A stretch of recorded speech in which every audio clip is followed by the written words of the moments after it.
네, 오늘은 고린도전서 11장 17절로 34절 말씀 한 절씩 들어오겠습니다. 오늘은 다니엘서를 잠깐 중단하고 고린도전서 11장 17절로 34절 이제 성찬식을 앞두고 있기 때문에 성찬에 대한 말씀 우리가 참고하면서 은혜 받도록 하겠습니다. 자, 고린도전서 11장 17절 내가 명하는 이 일에 너희를 칭찬하지 아니하나니 이는 너희의 모임이 유익이 못되고 도리어 해로움이라. 먼저 너희가 교회에 모일 때에 너희 중에 분쟁이 있다함을 듣고 어느 정도 믿거니와 너희 중에 파당이 있어야 너희 중에 옳다 인정함을 받은 자들이 나타나게 되리라. 그런즉 너희가 함께 모여서 주의 만찬을 먹을 수 없으니 이는 먹을 때 각각 자기의 만찬을 먼저 갖다 먹으므로 어떤 사람은 시장하고 어떤 사람은 취함이라. 너희가 먹고 마실 집이 없느냐 너희가 하나님의 교회를 업신여기고 빈궁한 자들을 부끄럽게 하느냐 내가 너희에게 무슨 말을 하랴 너희를 칭찬하랴 이것으로 칭찬하지 않노라. 내가 너에게 전한 것은 주께 받은 것이니 곧 주 예수께서 잡히시던 밤에 떡을 가지사 축사하시고 떼어 이르시되 이것은 너희를 위하는 내 몸이니 이것을 행하여 나를 기념하라 하시고 식후에 또한 그와 같이 잔을 가지시고 이르시되 이 잔은 내 피로 세운 새 언약이니 이것을 행하여 마실 때마다 나를 기념하라 하셨으니 너희가 이 떡을 먹으며 이 잔을 마실 때마다 주의 죽으심을 그가 오실 때까지 전하는 것이니라. 그러므로 누구든지 주의 떡이나 잔을 합당하지 않게 먹고 마시는 자는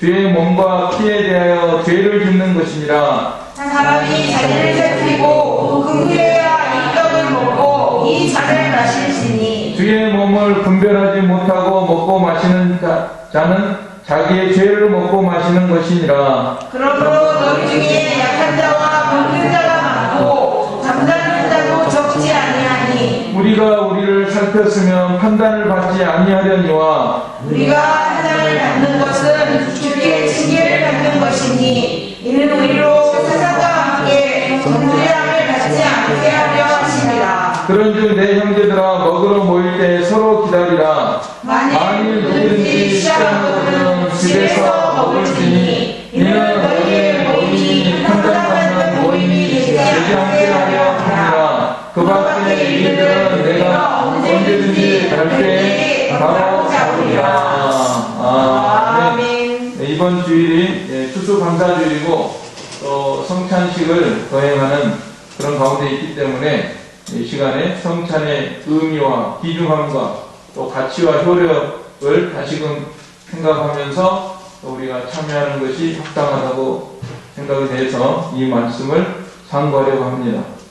이 사도 바울이 고린도 교회에 보낸 서신서인데요. 여러분 어느 정도 아시는 바와 같이 고린도 교회는 병원교회라고 하죠. 병원교회. 여러 가지 문제가 있어요. 편당. 제일 처음에 편당이 있었죠. 바울에게나 게바에게다 아볼로파 또 나는 그리스도파다. 그리스도파는 파당이 아닌가요? 이름은 그리스도지만은 그 안에서 또 파당이 있습니다. 이런 문제가 있었고 그 다음에 음행 사건, 그 다음에 소송 문제, 그 다음에 방언 문제, 또 오늘 보면은 애참과 성찬의 문제, 여러 가지 문제투성이의 그런 교회였는데요.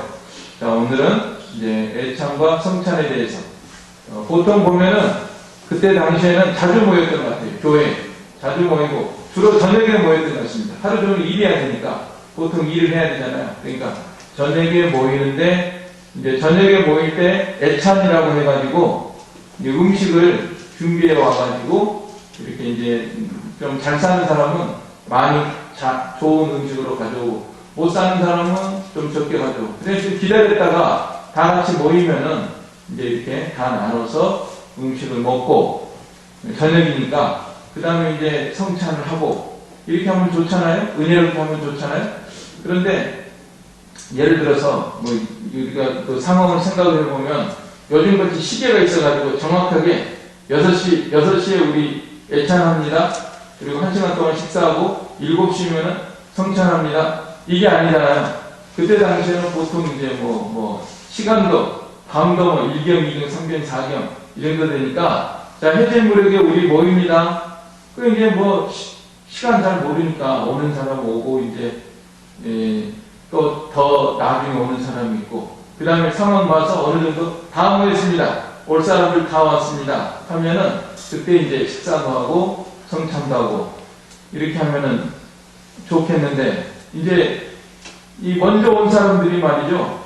자기들이 먼저 먹는 거예요. 특별히 또 음식을 잘해오는 사람들이 부자들이 먼저 먹는 거예요. 그 다음에 또 가난한 사람들은 한쪽에서 그거 이제 물끄러미 쳐다보고 있고 없는 사람도 있고 그래가지고 그런 상황에서 성찬식이 제대로 되겠느냐 이거예요.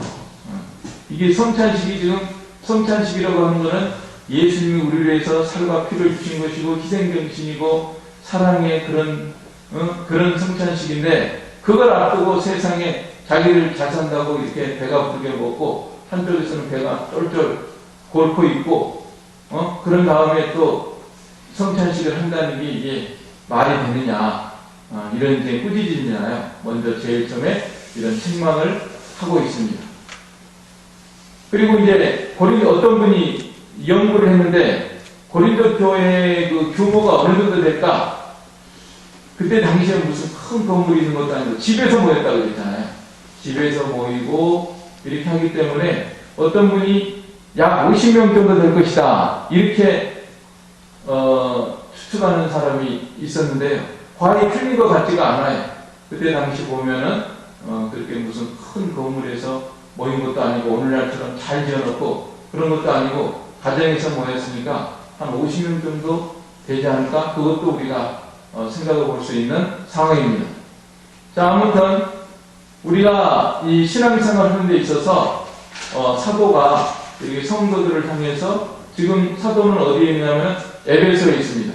저 에베소에 있으면서 고린도 교회 소식을 듣고 인편으로 이제 소식을 듣고 이렇게 서신서를 또 보내서 이렇게 책망하는 것인데 우리가 이제 제일 처음에 이 생각할 것은 우리가 이 사도의 책망을 받고 교회에서도 이 목사의 책망을 잘 받는 그런 교회가 되어야 됩니다. 요즘 풍토가 이상하게 한국 교회가 이상하게 돼가지고 교회 오면은 무조건 오냐오냐 해주고 잘해주고 복 받는다 하고 잘 된다고 형통한다고 그런 말 하면은 좋아하고요. 목사가 그냥 책망한다? 그러면은 나 들으라고 해서 알았어. 그러면 떠나줄게. 그냥 부담 없이 그냥 이렇게. 교회가 여기만 있는 거 아니잖아요. 서울제일교회만 있나? 에덴교회도 있고 먼 교회도 있고 빨리 달아나는 거예요. 자기 뒤에 거스리는 말 하면은. 네. 여러분들 중에는 그러지 않겠지만은 하여튼 우리는 오늘 말씀을 통해서 이 책망을 바로 받는 그런 교회. 목사는 정당하게 성경으로 책망을 할 그런 사명이 있고 의무가 있습니다. 또 성도들도 그 성경 말씀대로 바르게 책망하는 것은 다르게 받아야 돼요. 그래야지 복을 받고 하나님 앞에 우리가 바로 하는 것입니다. 그래서 이 기독교회는 참다운 개혁교회는 참교회의 특징이 무엇입니까? 항상 세 가지를 가지고 참교회, 교회가 많이 있지만은 참교회를 다녀야 되고 참교회를 세워야 되고 참교회에서 우리가 신앙생활을 해야 되거든요. 자, 참교회의 특징 세 가지는요. 하나님의 말씀이 첫째로 바르게 선포해야 됩니다. 하나님의 말씀. 성경 한 구절 읽어놓고 자기 자랑하고 자기 말하고 우스갯 말하고 막 사람 웃기고 그게 좋은 게 아니에요. 하나님의 말씀을 바르게 해석하고 가르치는 하나님의 말씀이 바르게 선포되는 교회가 참교회입니다. 그 다음에 성례를 정당하게 시행해야 됩니다. 성찬식, 세례 성찬식을 정당하게 시행해야 되고요. 그 다음에 또 한 가지가 권징을 시행합니다. 잘못된 것이 있으면 지적을 하고 책망을 하고 고치고 예를 들어 음행 같은 거 하면은 그거를 다스리고 이렇게 해야지 참교회지. 그냥 교회 다닌다고 하면서 무슨 일을 해도 그냥 가만히 놔두고 그 사람 다칠까봐 속상할까봐 이렇게 교회 떠날까봐 그냥 막 이렇게 하고 무슨 일에도 놔두고 그거는 참 교회가 아니라는 거예요.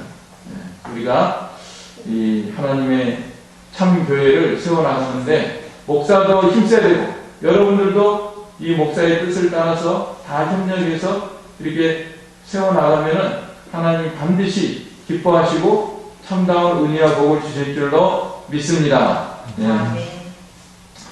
그리고 너희들 중에 다른 말하는 사람이 있어야 된다는 거예요.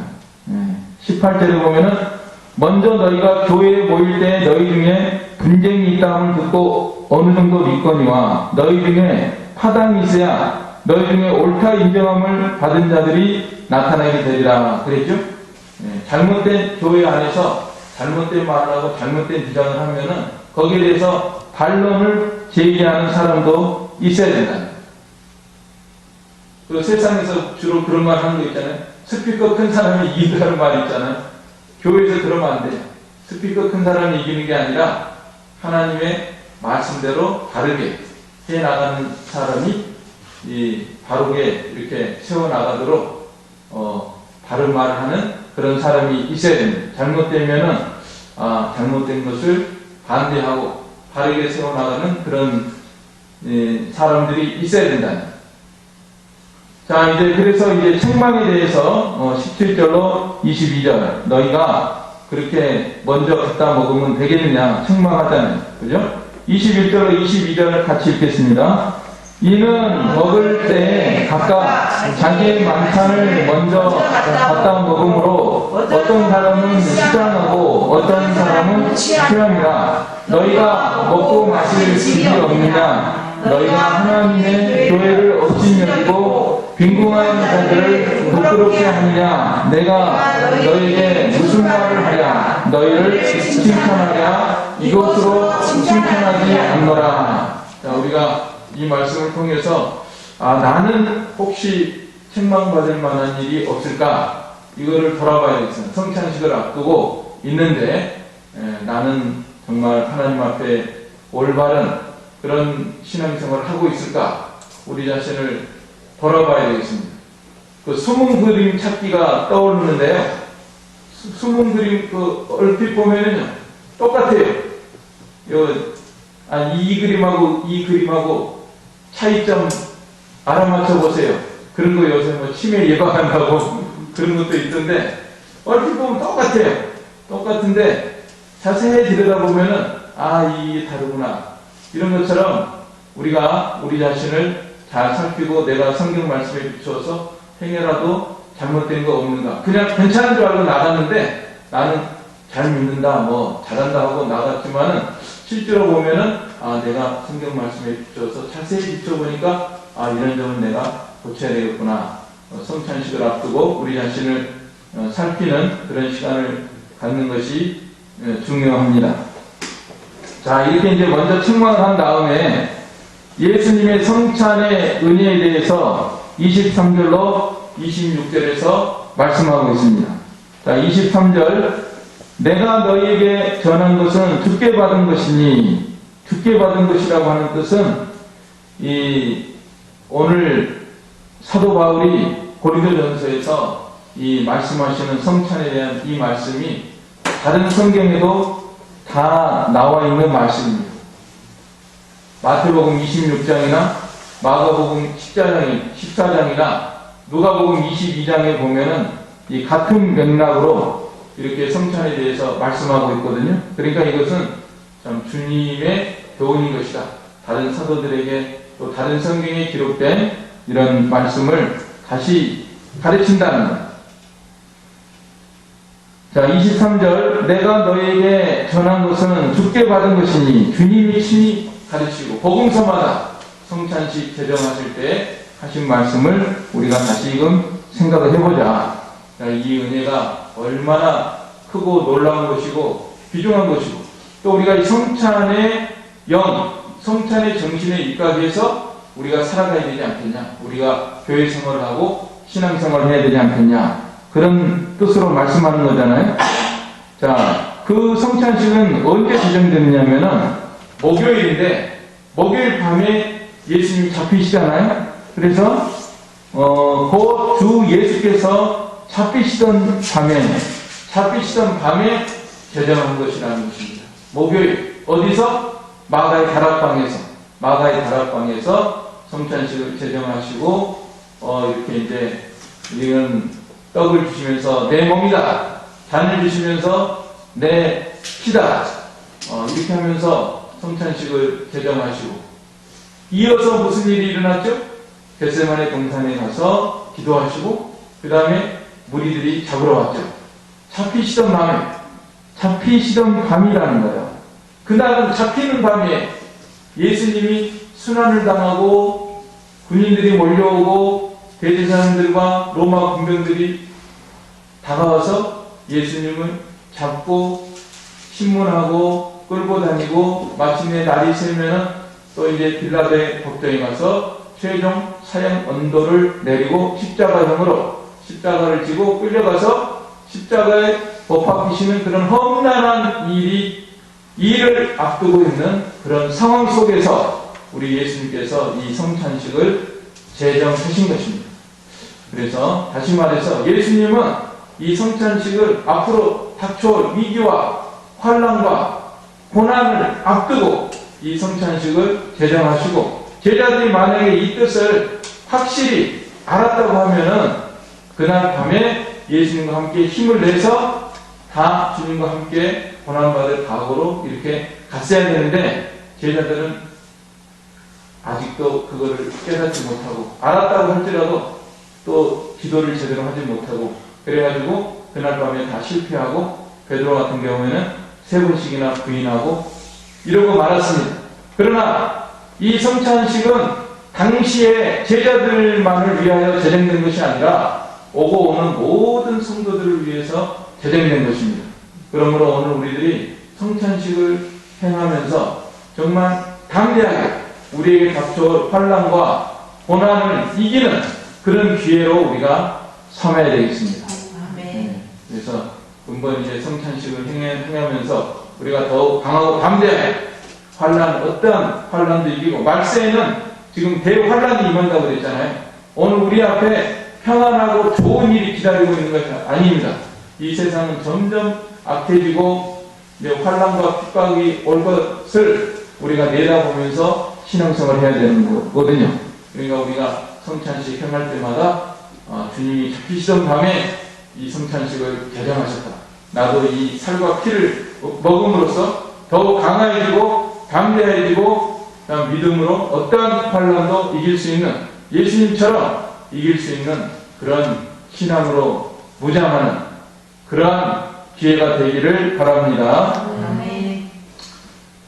자, 그 다음에 이제 이 잡히시던 밤에 행하신 것이고, 제일 먼저는 떡을 가지시고, 떡을 가지시고 24절에 축사하시고 떼어 이르시되 이것은 너희를 위하는 내 몸이니 이것을 행하여 나를 기념하라 하시고, 떡을 가지고 축사하십니다.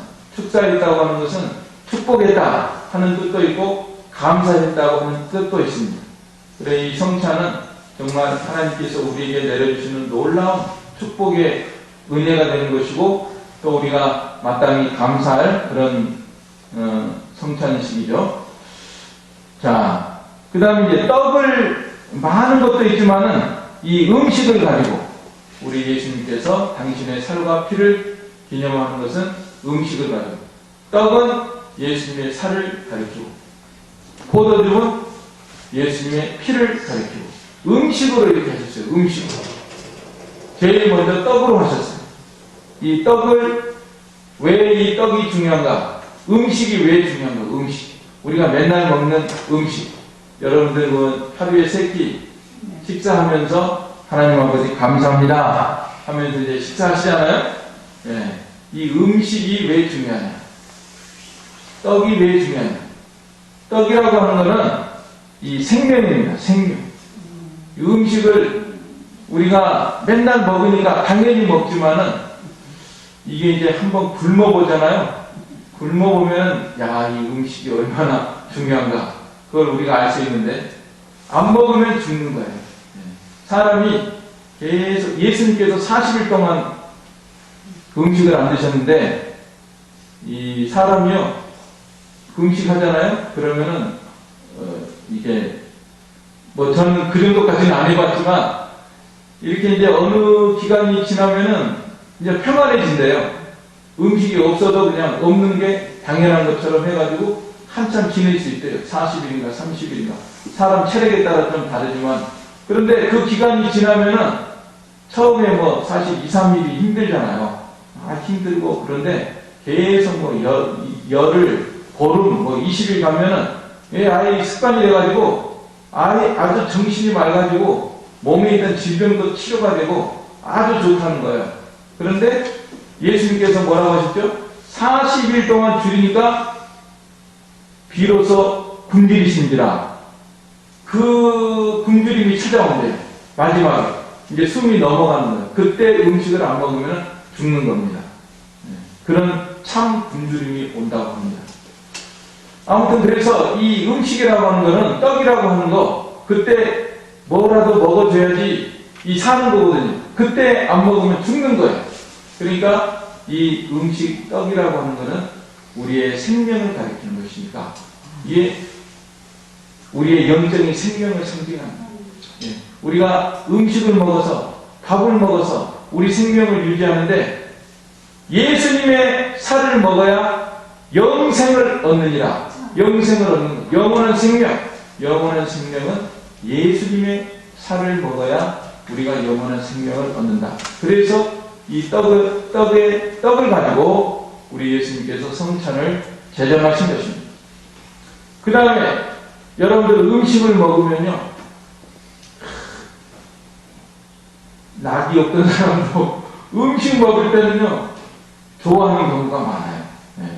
어제도 제가 어디지 신방 갔는데 김장을 했어요. 김장을 해가지고 소고기 아니라 돼지고기, 삼겹살, 수육을 아주 맛있게 삶았더라고요. 또 김치도 잘 담가가지고 황금색이 나는 그 김치에다가 이게 속에다가 막 겉절이에다 이렇게 해가지고 싸먹는데 너무 맛있어요. 그때 제 표정을 봤으면 아마 지금보다 더 나았을지도 몰라요. 하여튼 먹을 때 사람이 기쁨이 있습니다. 좋은 음식 먹을 때 특별히 기쁨이 있습니다. 그래서 이 떡은 기쁨을 상징하는 거예요. 예, 우리가 이 세상에서 육신의 기쁨, 육신에 먹는 기쁨이지만, 그러나 이 세상에서 아무리 좋은 거 먹어도 속상하고 괴롭고 힘들고 그런 사람들 많아요. 재벌들이 비행기 타고 저거 뭐 어디 모이면서 재벌들이 모여가지고, 재벌들이 뭐 못 먹겠어요? 우리나라에서 나는 좋은 건 다 먹을 겁니다. 어디서 제주도에서 나는 또 뭐 나는데 몸에 좋다는 거 날마다 먹을 텐데, 그 사람들이 모여가지고 하는 말이 뭐냐면 잠 좀 실컷 잡았으면 좋겠다. 그런 말 한다는 거예요. 그러니까 맨날 연구하고 어떻게 해야 더 잘 될까 이거 하느라고 잠을 제대로 못 자요. 아무리 먹어도. 그러니까 이 떡이라고 하는 거는 기쁨을 가리킨다. 우리 예수 믿는 사람들은 예수님을 믿을 때 참다운 기쁨이 있다 하는 것을 상징적으로 나타내는 것입니다. 우리는 이 세상에서 뭐 잘 못 먹어도 촉은 목피 그렇게 살지라도 예수님을 믿은 사람은 그 영원한 생명, 예수님의 살 때문에 그야말로 살맛이 나요. 살맛이 나는 기쁨이 있는 그런 생활. 나는 지금 하나도 기쁘지도 않은데 밥 먹을 때나 좀 기쁠까? 그러면은 내가 이게 믿음이 없구나. 믿음이 제대로가 아니구나. 항상 기뻐하라. 쉬지 말고 기도하라. 범사에 감사하라고 그랬잖아요. 항상 기뻐하는 게 우리 예수 믿는 사람들, 예수님의 살을 먹는 사람들은 항상 다른 걸로 기뻐하는 게 아니라 예수님으로 기뻐하는 거예요. 예수님으로. 음식을 먹든지 못 먹든지. 근데 맛있는 거 먹으면 기분 좋고, 또 맛없는 거 있으면은 이게 뭐요? 그리고 짜증내고 그러면은 아, 내가 이게 지금 예수님의 살로 기뻐해야 되는데 내가 왜 이 음식에 좌우가 될까? 이렇게 또 우리 자신을 돌아보고 바로 세야 되는 겁니다. 자, 그 다음에 왜 이 떡이라고 하는 거는 첫째가 생명이고 둘째는 기쁨이고 셋째는 뭐죠? 셋째는 힘이에요. 힘. 이걸 먹어야 힘이 난다고. 네. 밥이 일을 한다는 말도 있잖아요. 밥 힘으로 산다. 밥을 먹어야 돼. 무슨 일을 해도 우리가 물건을 움직이고 뭘 해도 밥을 먹어야지 좀 힘이 나서 할 수 있죠.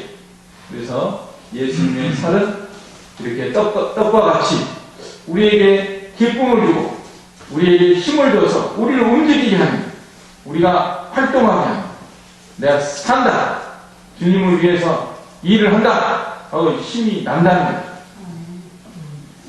전도한다, 봉사한다, 이게 다 예수님의 살을 힘입어가지고 이런 뜻이 담겨 있습니다. 그래서 예수님이 이 떡을 가지고 이렇게 축사를 하시고 나누어 주시면서 이것은 너희를 위하는 내 몸이니 이것을 행하여 나를 기념하라. 그 다음에 떡을요 그냥 통째로 주신 게 아니에요. 떡을 어떻게 주셨냐면은 떼어 이르시되, 그렇죠? 떼어가 뭐냐면 영어 성경에 보니까 브로크는 뭐냐면 이게 부수는 거예요. 떡이 아마 그때 무교병이니까 딱딱했는지는 모릅니다. 딱딱한 것을 부숴가지고 나눠주는 것이에요. 떡이 부서지는 거예요. 떡이 그대로 있는 게 아니라 우리가 생각하는 그런 거 말랑말랑한 그런 게 아닌 거예요. 부숴가지고 부서뜨려서 그거를 나눠줘요. 떡이 고난을 당하는 거예요. 그래서 이것은 떡을 떼시는 것은 예수님의 고난과 죽으심을 상징하는 것입니다. 예수님의 고난을 생각하라는 거예요. 우리 예수님이 얼마나 고난당하시고 그 죽으심이 얼마나 큰 아픔의 죽음이었는가를 우리가 생각하면서 성찬에 참여하라는 것입니다. 예수님의 죽음은 단번에 그냥 죽으신 게 아니라 겟세마네 동산에 갈 때부터 채찍부터 시작해가지고 얼마나 장시간에 걸쳐서 십자가에 못 박힌 것도 오전 9시 못 박혀서 오후 3시에 운명만 해도 6시간, 얼마나 긴 오랜 시간의 고난과 죽으심인가, 그 고통이 얼마나 큰가. 또 우리 예수님이 그 죄인의 괴수가 못 박히는 그런 십자가 형태로서 돌아가셨으니까 그 치욕이 얼마나 큰 치욕인가.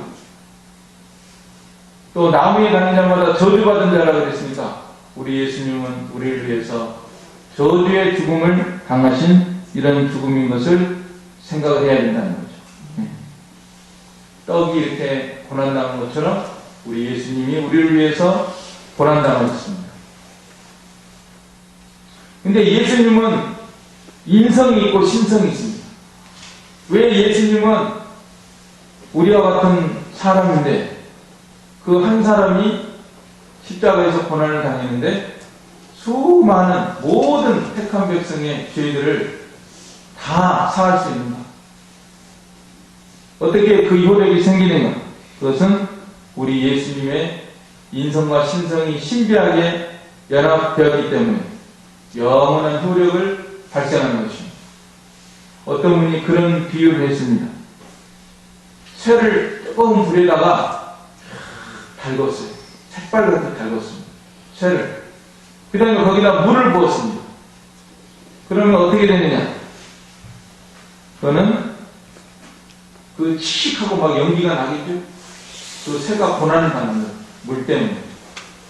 그러나 고난당한 것은 열기, 쇠에 있는 열기가 칙하고 물에 닿아가지고 고난을 당하는 것이고 쇠는 고난을 당하는 것이 아니다.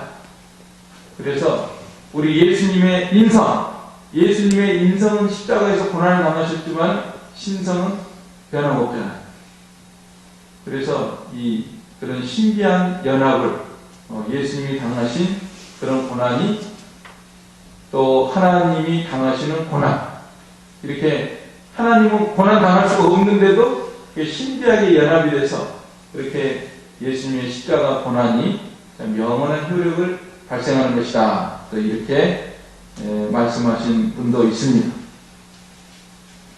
자, 그래서 우리 예수님은 이렇게 십자가에서 못 박히셔가지고 영원한 효력을 주실 때 우리에게 어떤 효력을 주셨는가? 놀라운 효력을 주셨는데, 그것도 비교적으로 말하자면 예수님이 십자가에 못 박히실 때 혼자 못 박히신 게 아니라 강도 둘이가 좌우편에서 함께 못 박혔습니다. 그러나 눈에 보이지 않는 또 강도 둘이 이 십자가에 못 박히는 그런 효력을 우리들에게 베풀어 주셨습니다. 그 강도가 누구냐면은 죄라는 강도하고 마귀라는 강도가 눈에 보이지 않지만은 그게 십자가에 못 박힌 것이다. 그래서 우리 성도가 참으로 예수님을 믿는다고 하면은 이 죄가 힘을 못 씁니다.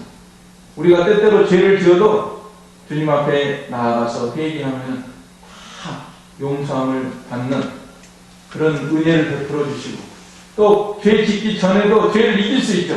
예수님의 은혜를 힘입어서 죄를 이길 수 있는 그런 우리가 됐으니까 죄가 십자가에 못 박힌 것과 같고, 또 마귀가 아무리 우는 사자같이 역사할지라도 우리가 예수님을 믿고 나가면은 다 주님의 은혜와 능력으로 모든 마귀를 이길 수 있으니까 그 말도 맞는 말인 것 같아요. 그죠? 네. 죄와 마귀가 십자가에 못 박힌 것이다.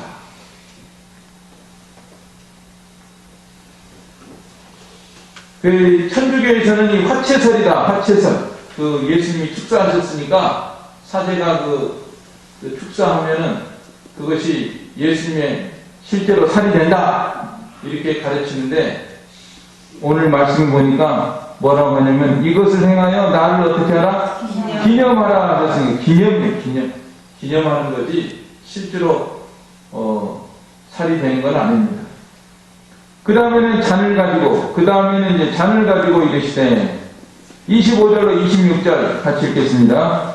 식후에 또한 그와 같이 잔을 가지시고 이르시되 이 잔은 내 피로 세운 새 언약이니 이것을 행하여 마실 때마다 나를 기념하라 하셨으니, 너희가 이 떡을 먹으며 이 잔을 마실 때마다 주의 죽으심을 그가 오실 때까지 전하는 것입니다. 예수님의 이 잔은 예수님의 피를 가리키는 것입니다. 우리 예수님이 십자가에서 흘리신 피가 얼마나 보배로운 피인가. 베드로전서 1장 19절에서 너희 조상의 유전한 망령된 행실에서 구속된 것은 은이나 금같이 없어질 것으로 한 것이 아니요 오직 흠없고 점없는 어린 양 같은 그리스도의 보배로운 피로 한 것입니다.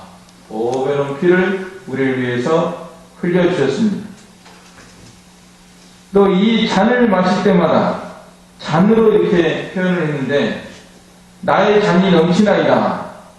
시편 23편 5절에 보면은 주께서 내 원수의 목전에서 내게 상을 베푸시고 기름으로 내 머리에 바르셨으니 내 잔이 넘치나이다. 이 잔이라고 하는 것은 넘치는 은혜, 우리 하나님께서 우리들에게 넘치는 과분한 은혜를 우리의 이 잔에다가 막 부어주는 것처럼 넘치도록 부어주시는 그 은혜를 상징하는 것입니다. 그래서 예수님의 그 피의 은혜는 참으로 보배로운 그런 피의 은혜를 우리에게 베풀어 주신 것이고, 또 우리 죄인들에게 감당할 수 없는 참 넘치는 이런 은혜를 우리들에게 베풀어 주신 것입니다. 그래서 이 떡을 먹으며 이 잔을 마실 때마다 주의 죽으심을 그가 오실 때까지 전하는 것이니라. 예수님이 나를 위해서 죽으셨다 하는 것을 우리가 선포해야 되는데, 자신에게 먼저 선포해야 되겠습니다. 우리 자신에게 먼저 선포를 해서 우리가 항상 이 놀라운 은혜 가운데, 이 성찬의 은혜 가운데 우리가 거하도록 우리 자신에게 선포해야 되고, 또 나아가서 다른 사람에게도 또 이 복음을 전하는 이런 일을 하는 것이 우리의 본분입니다. 자, 이렇게 성찬에 대해서 하나님이 예수님께서 이미 복음서에서 말씀하신 대로 다시금 그 은혜를 일깨운 다음에 그 다음에 이제 27절부터 34절에서는 경고를 했습니다. 그러니까 자신을 살피라 그랬습니다. 27절에 그러므로 누구든지 주의 떡이나 잔을 합당하지 않게 먹고 마시는 자는 주의 몸과 피에 대하여 죄를 짓는 것이니라. 사람이 자기를 살피고 그 후에야 이 떡을 먹고 이 잔을 마실지니 주의 몸을 분별하지 못하고 먹고 마시는 자는 자기의 죄를 먹고 마시는 것이니라. 그래서 자신을 우리가 살피고 특별히 이제 애찬에 대해서 내가 참 부자라고 이렇게 먼저 먹어가지고 가난한 자의 마음을 아프게 했구나, 이런 것을 좀 깨달으면서 회개하면서 그런 일을 하지 말고 성찬에 참여하는 것이죠. 또 우리가 우리 자신을 꼭 이와 같이 뭐 내가 교회에서 잘 산다고 뭐 이렇게 한 게 그런 것은 아니지만 또 다른 경우에 그 역지사지로 좀 생각을 하는 게 좋을 것 같아요. 역지사지로. 여기 있는 사람이 야, 내가 이렇게 한쪽에서 있다고 막 배부르게 먹고 있으면 저 사람들은 어떨까? 내가 혹시 가난한 사람이라면 어떨까? 이런 것처럼 우리 자신이 어떤 면에서는 우리가 다른 사람보다 더 나은 면이 있을 수 있습니다. 잘하는 면이 있을 수 있습니다. 그러나 어떤 면에서는 다른 사람들은 나만 못할 수도 있고 나와 같은 재능이 없을 수도 있고, 그런 사람의 마음을 또 내가 혹시 아프게 하는 건 없는가? 이런 거에다 적용하면 좋을 것 같아요. 그래서 내가 잘하는 것 때문에, 내가 가지고 있다고 한 것 때문에 혹시 다른 사람들의 마음을 아프게 하는 거 없는가? 그러면서 내가 또 성찬 참여한다고 하지 않는가? 이런 것을 우리가 돌아봐야겠습니다. 성찬을 앞두고 예수님의 정신은 사랑이고 희생이고 남을 돌봐주고 남을 나보다 낫게 여기고 이런 것인데, 나는 잘한다, 나는 다른 사람보다 낫다 하는 것 때문에 다른 사람의 마음을 아프게 하면서 또 그래도 나는 예수님을 믿는다 하면서 또 성찬식에 참여하고 이런 일이 있는가, 우리 자신을 돌아보라는 것입니다. 그게 합당한 일이라는 거죠. 그런데 하나님께서는 여기에 대해서 다 보고 계시고 또 징계도 하시고, 이 30절에 보면 그러므로 너희 중에 약한 자와 병든 자가 많고 잠자는 자도 적지 아니하니, 약한 사람, 병들고 잠잔다고 하는 것은 죽었다고 이렇게 돼 있어요. 영어 성경에 보면은 죽은 사람들이. 그러니까 하나님은 다 보고 계십니다. 보고 계시고 우리가 하나님 앞에 말씀에 바로 서고 정말 예수님의 마음을 품고 신앙생활을 해야 그걸 기뻐하시는 것이지, 그러지 않고 이렇게 성찬식을 한다고 하면서 여전히 자기 고집대로 자기의 잘못을 고치지 않고 이렇게 나가면은 하나님의 징계가 있다는 거예요. 우리가 우리를 살폈으면 판단을 받지 아니하려니와 우리가 판단을 받는 것은 주께 징계를 받는 것이니 이는 우리로 세상과 함께 정죄함을 받지 않게 하려 하심이라. 하나님 우리를 사랑하셔서 징계도 하십니다. 때때로 고치지 않을 때는 이거 고쳐야 되는데 왜 안 고치냐? 예수님의 정신으로, 말씀대로, 사랑으로, 은혜로, 덕으로 이렇게 나가야 되는데 왜 그렇게 하지 않고 다른 사람의 마음 아프게 하면서 이렇게 성찬식에는 또 참여한다고 믿는다고 하면서 그렇게 하느냐, 이런 말씀입니다. 그래서 우리가 하나님을 경외하고 두려워해야 됩니다. 하나님은 다 보고 계시고 알고 계시고 듣고 계시고, 우리가 예수님을 믿는다고 하면, 사랑한다고 하면은, 정말 열심을 품고 주님을 섬긴다고 하면은 그게 실제로 거기에 상응하는 성찬식에 합당한 그런 삶을 우리 하나님은 우리에게 요구하는 것입니다. 그러니까 33절에 내 형제들아 먹으러 모일 때 서로 기다려라. 나 음식 잘 가지고 왔으니까 우리 먹을 거야 하지 말고 좀 기다려. 더 기다렸다가 가난한 사람들도 오고 다 오면은 자 우리 서로 나눠서 먹자. 서로 조금씩이라도 나눠서 먹은 다음에 그 다음에 성찬식을 하라는 것입니다. 나는 배고파서 안 되겠는데요? 그런 사람은 집에서 먹고 오라는 거예요. 차라리 먹고 와라. 집에서. 34절 만일 누구든지 시장하거든 집에서 먹을지니 이는 너희의 모임이 판단받는 모임이 되지 않게 하려 함이라. 그 밖에 이들은 내가 언제든지 갈 때에 바로 잡으리라. 사도 바울이 정말 고린도 교인들을 사랑하고 고린도 교인들이 예수님의 뜻대로 바로 살기를 원하시고 애찬도 바로 하고 성찬도 바로 하기를 원해서 성령의 감동으로 이렇게 기록한 말씀 오늘 우리들에게 주신 말씀으로 받아들이고 성찬식을 앞두고 정말 오늘 우리들 하나님 앞에 우리의 모습을 다시금 다 내놓고 면밀히 우리 자신을 살피고 행여라도 내가 예수님의 정신에 어긋난 어떤 행동을 하면서 마음을 갖고 있으면서 또 삶을 그렇게 살아가면서 내가 예수님을 섬긴다고 또 성찬에 참여한다고 이런 모습은 없는가 우리 자신을 살피고 근본 성찬식에 정말 우리가 회개하고 또 고칠 것을 고치고 또 바르게 살 것을 결심하면서 이 성찬에 참여해서 놀라운 은혜와 복을 받는 저와 여러분이 다 되시기를 간절히 바랍니다. 아멘. 이 말씀 들어서 우리 한 목소리로 기도하겠습니다. 사랑의 아버지 하나님 은혜와 사랑을 감사를 드립니다. 이번에 추석 감사주일을 앞두고 참으로 감사하는 마음으로 살게 해주시옵소서. 또한 이제 성찬식이 있사오니 이 성찬식을 앞두고 정말 우리 자신을 살피게 하여 주시고 주님은 우리를 위해서 십자가에서 살과 피를 주셨는데 우리는 생이라도 이기주의로 남을 생각하지 않고 참으로 남의 마음을 아프게 하면서 이렇게 오히려 성찬식에 참여한다고 하는 이런 잘못된 모습이 없는가 우리 자신을 돌아보면서 회개하고 걸어서 성찬에 다 참여해서 하나님 주시는 은혜와 복을 받게 해주시고 특별히 이 말씀만에 예수님의 살과 피가 우리의 생명이 되고 우리의 기쁨이 되고 우리의 참으로 힘이 되어서 이 말씀만을 쉽게 믿음으로 살아갈 수 있는 저희가 되게 하여 주시옵소서. 예수님의 이름으로 기도하옵나이다. 아멘. 네, 찬송가 179장입니다. 통일 167장 179 통일 167장 주 예수의 강림이 가까운 내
주님 가르치신 기도 드리겠습니다.